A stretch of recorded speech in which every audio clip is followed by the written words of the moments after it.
Rubik's Cube. 2. How are the directions called in short forms of a Rubik's Cube? And 3. How to move the directions correctly. So we will start from how are the faces called of a Rubik's Cube. This is one face, and in one face we have to learn 3 things which are very important. One is corners, edges and center. These 3 are very important. So first we will do center. Center is this part. Yeah, this part which you are seeing, and I am tipping on it. Every side has one center. Like this is one center, this is second center, this is third center, this is fourth center, 5 and last 6th. Then next are the edges.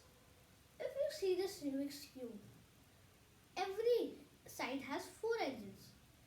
The edges are here, like these edges connect the parts of 2 sides. Like these 2 are connected, these 2 are connected, these 2 are connected, and these 2 are connected. These are the all 4 edges of one side. The same way there are 4 edges on every side.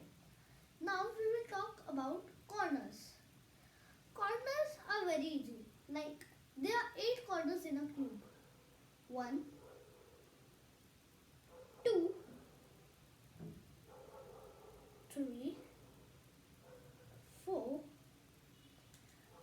5, 6, 7 and 8.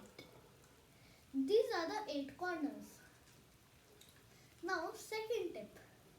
How are the directions called of a Rubik's Cube?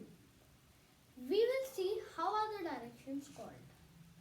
There are 6 directions: F, B, U, D, R and L. We will start from F and B. F means forward and B means backwards. Like forward face, backward face. Now we will see U and D, like upper side and downer side. U, D. And last is left, L and R, like left, right. Now we will do the third tip, how to move the directions of a Rubik's Cube. We will again start from F and B. To move F, we have to correctly move it at the right side. That is the main turning of it. Then, if in an algorithm it is F dash, it means we have to turn it at the anti-clockwise side, like this. Yeah. Then we will talk about B. B is the back side of the side we are facing. To do the back side, we have to turn it at the left side. Like if on F we turn it at the right side for clockwise, so to turn B at the clockwise side, we have to turn it at left, like this. Yeah. Now we will talk about, and if in B there is B dash in algorithm, it means we have to do that also. And so we have to move that also in anti-clockwise side. But to move that in anti-clockwise side, we have to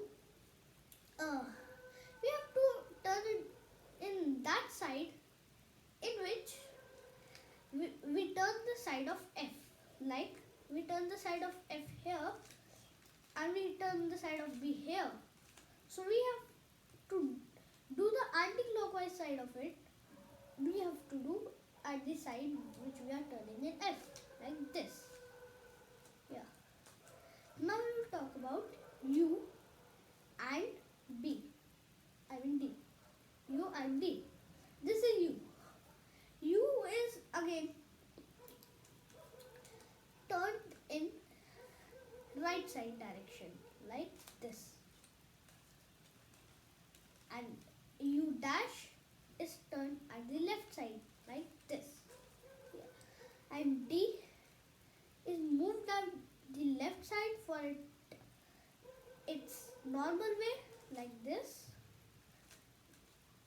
And to do u dash, it means we have to turn it like this. This is the simple way. And at last we are doing R and L. This is R. This is R side. It means right. Right side. So to move it properly, we have to push it at the opposite side of us. Like this. Yeah. And if it is R comma, R dash, so we have to pull it at R side, like this. And last is L. To move L properly, we have to pull it at R side, the side we are facing, like this. And if it is L dash, so we have to push it at the opposite side of us, like this. Yeah. So friends, today it is enough. We will see how to solve a Rubik's Cube in the part 2 of this. And thank you for watching our videos. Bye bye.